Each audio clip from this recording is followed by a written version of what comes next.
Now, preview time. So let's take a look at what's coming your way.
What's going on, everybody? Welcome to another brand new installment of Renegades Reviews, exclusively here as always on the Casa D18 Studios channel. I, of course, am your host, the Renegade JJ Williams, and we're kicking off another week of musicals here with one that is really near and dear to my heart, the Beatles-inspired Across the Universe, starring Jim Sturgis, Evan Rachel Wood, Dana Fuchs, Joe Anderson, Martin Luther McCoy, T.V. Carpio, Spencer Lift, Lisa Hogg, Bono, Joe Cocker, Eddie Izzard, and Salma Hayek. What's going on, everybody? Thank you for joining me here once again for another brand new installment of Renegades Reviews. As I said in the introduction, today's entry into Musicals Month is one that is near and dear to my heart. As many of you guys know, I've been raised on the music of the Beatles. For the last 46 years of my life, they've been an integral part of who I am. They are my favorite band of all time. And today's film is inspired by the music of the Beatles. It's called Across the Universe. Now, our movie is set in the 1960s as a shipyard worker in Liverpool, England, named Jude Feeney prepares to head to the United States to attempt to find his father, who conceived him during World War II, whom he has never met. Before he leaves, Jude promises his girlfriend Molly that he will stay in touch while he is away.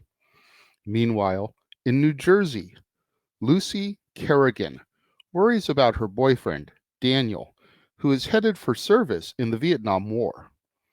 Back in Dayton, Ohio, a cheerleader named Prudence pines for a fellow female cheerleader and ends up dropping out of school in shame.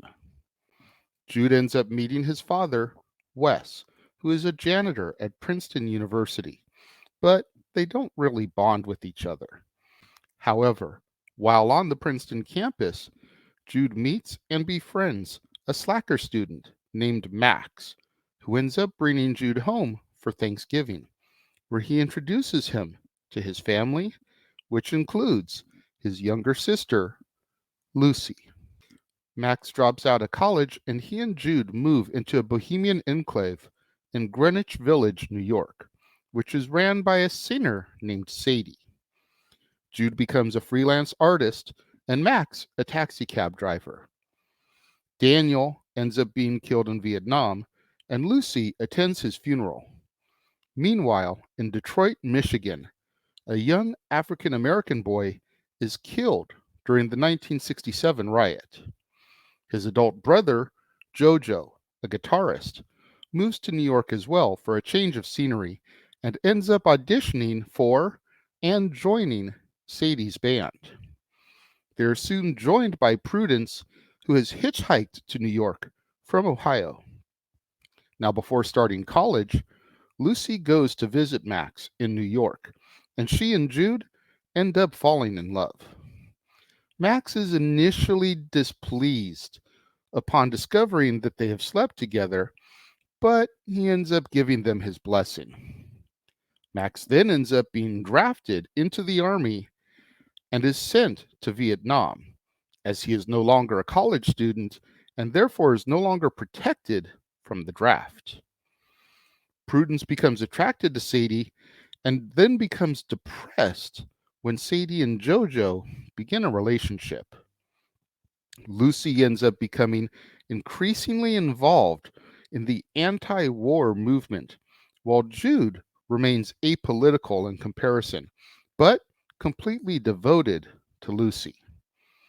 When Sadie is offered the opportunity to go on a solo tour as a headliner, it leads to a bitter breakup between she and Jojo.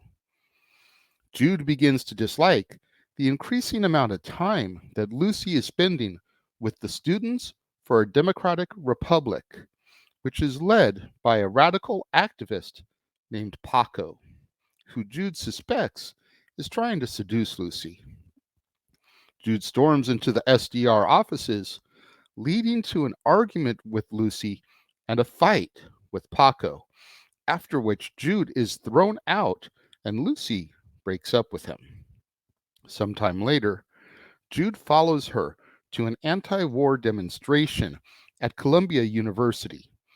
When the police arrest Lucy, Paco, and the other activists, Jude's attempts to reach her lead to his arrest as well. With Jude facing deportation, Lucy contacts his father.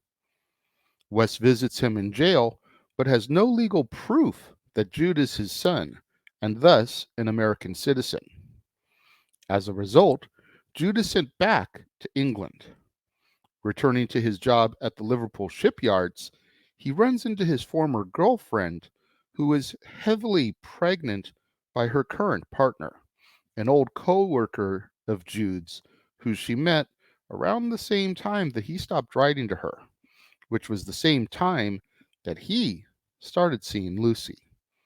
Jojo continues playing solo guitar in the bars while the highly successful Sadie drowns her sorrow and loneliness and alcohol while on tour.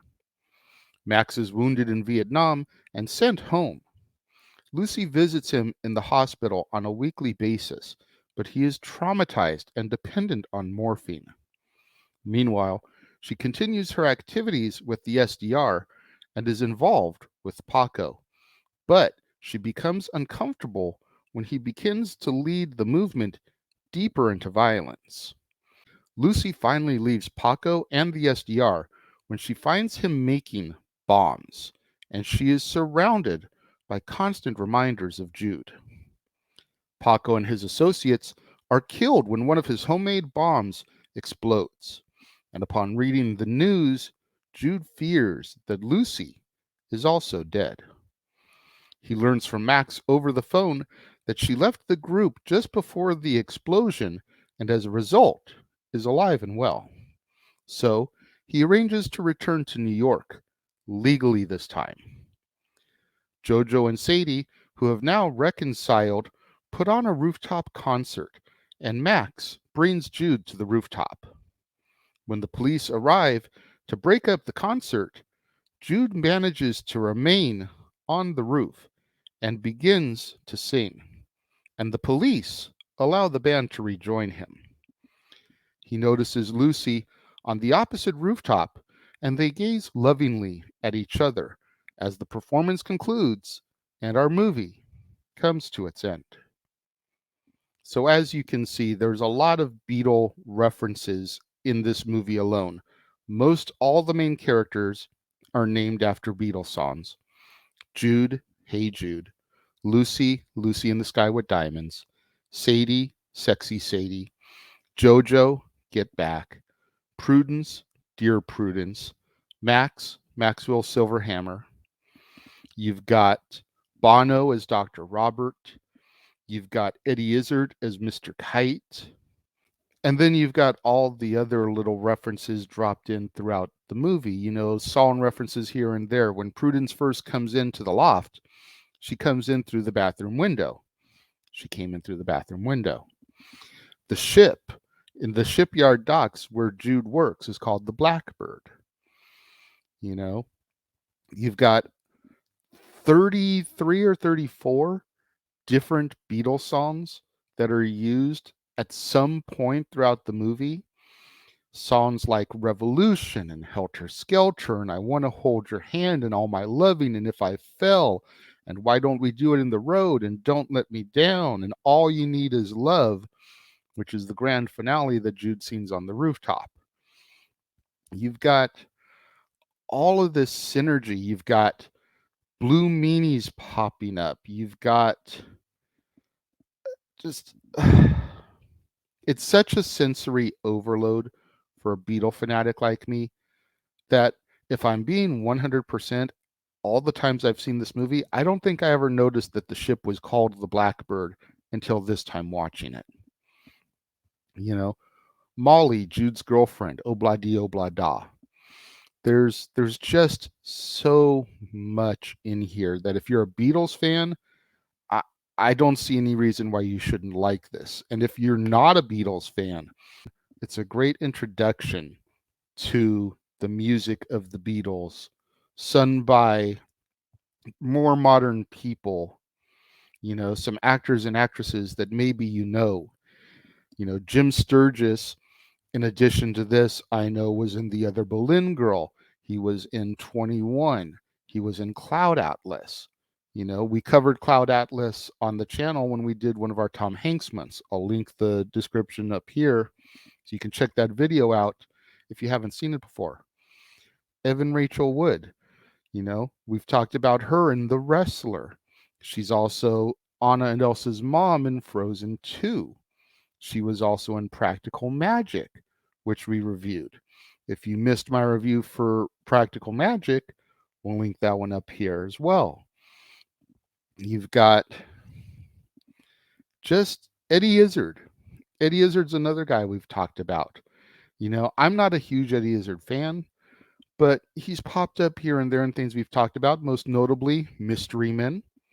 He was one of the Disco Boys, Dr. Casanova's henchman, if you will. If you missed my review of Mystery Men, I'll link that up here as well. But I don't know. I feel like I'm sounding like a broken record here, just going on and on about the music and the movement. I mean, at the end of the day, this entire story is just a time capsule of 60s culture. When you figure the anti-war movement, you figure the village lifestyle, the hippies, you figure the drug usage, and then you figure like the free love, which is definitely represented between the relationship with Sadie Jojo, Prudence, and then Jude and Lucy. There's just so much here to, if you ever wanted to know about life in the 60s and get exposed to the Beatles music, this right here is the way to go. When it comes to my rating for this one, you guys might actually be a little bit surprised. I'm not going to give it 5 stars. I am, however, going to give it 4.5. And the reason why I knocked that half off is because I do feel there's a couple points in the movie where it drags a little bit. As much as I love the story, as much as I love the acting, as much as I love the cinematography and the music, I feel like there are a couple of points where it's like, okay, we're slowing it down a little too much. Can we pick the story back up here? So that's the only reason I knock it down to 4.5 out of 5 stars. I'm curious to know, though, what you guys think. Those of you that have seen Across the Universe, what are your thoughts on it? Let me know. If you're watching the premiere, leave your thoughts and comments over here. If you're watching on demand later in the day, leave your thoughts and comments down here. Let's have that conversation, that discussion, that debate, that interaction that I'm always asking you guys about in the comments below. And make sure you guys tune in tomorrow, right here on the Casa D18 Studios channel, as we open the doors once again for Statboy Sports Bar, featuring Dory Lou. Pay no mind to the time there. We're actually going to open doors 30 minutes earlier, so 3:30 Pacific, 6:30 Eastern. Got lots of stuff going on this week, so we definitely want to make sure that we get that in and get our stuff covered as we're supposed to. But Statboy and Dory Lou back behind the bar, entertaining, discussing the week in professional sports. As always, the food is hot, the beer is ice cold, and the seats are warm. So pull up a bar stool and engage in some professional sports conversation with your hosts, Statboy and Dory Lou. And then the reason why we're bumping it up 30 minutes early, we're going to be covering New Year's Evil here on the Casa D18 Studios channel, the Jeff Meacham Network, and across the Jeff Meacham Network multiverse of media. NXT's very first special of the year, New Year's Evil, 8 o'clock Eastern, 5 Pacific, on the Casa D18 Studios channel, the Jeff Meacham Network, and across the Jeff Meacham Network multiverse of media. But that's not all. Immediately following NXT, it's the return of the mothership, if you will. Talk wrestling or anything with Jeff Meacham will be live this week, immediately following NXT New Year's Evil. So make sure you join the West Coast professor, Jeff motherfucking Meacham, as he engages the wrestling universe and the rest of the multiverse of media in his traditional Q&A format. You don't want to miss out on any of that content right here on the Casa D18 Studios channel, the Jeff Meacham Network, across the Jeff Meacham Network multiverse of media. We've got so much stuff in store over the course of the week. Don't want to miss any of that coverage. So make sure you smash that like button. Make sure you're subscribed. Make sure that notification bell is turned on so you don't miss out anytime a video drops right here on the Casa D18 Studios channel or anytime we go live, as is the case with Statboy Sports Bar, pay-per-view PLE coverage, open mic night, etc. Share these videos with your family, friends, loved ones, coworkers, movie fanatics, cinephiles in your life, fans of the Beatles, fans of the 60s, fans of Jim Sturgis or Evan Rachel Wood or Bono or Joe Cocker or Eddie Izzard or Salma Hayek. Anybody you can think of that would enjoy this content and these videos, share it with them, please. It's the only way we're going to boost up my visibility in YouTube's algorithms so I can eventually get monetized, make some money on my productions here. You guys know I work so hard. Thank you for joining me. Everyone that tuned in today means more to me than you'll ever know. And I will see you guys next time.